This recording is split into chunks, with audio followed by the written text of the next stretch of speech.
அஸ்ஸலாமு அலைக்கும். எல்லாத்துக்கும் வணக்கம். இங்கே பாருங்கள், நான் சவ் வாங்கிட்டு வந்திருக்கிறேன்.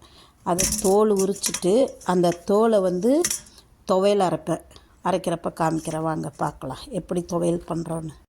இங்கே பாருங்கள், இது சவ் காயோட தோல் எடுத்து சட்னி அரைக்கிறதுக்கு எடுத்து வச்சுருக்கிறேன்.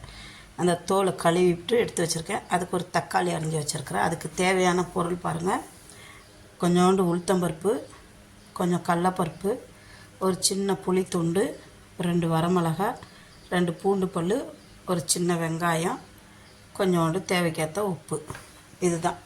இதெல்லாம் இப்போ வதக்கிட்டு கொஞ்சமாக எண்ணெய் விட்டு வதக்கி உப்பு பார்த்து எடுக்க வேண்டியது தான்.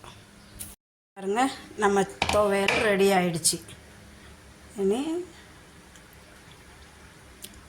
சூப்பராக இருக்குது. அவ்வளோதான். சாப்பாடு கூட போட்டு பிசைஞ்சு சாப்பிட்டா சூப்பராக இருக்கும். உடம்புக்கு அவ்வளோ நல்லது. பிடிச்சிருந்தா ஷேர் பண்ணுங்கள், சப்ஸ்கிரைப் பண்ணுங்கள், மறந்துடாதீங்க. உங்கள் சேனல் மிக்சிங் சேனல் லைக் பண்ணுங்கள், கமெண்ட் பண்ணுங்கள்.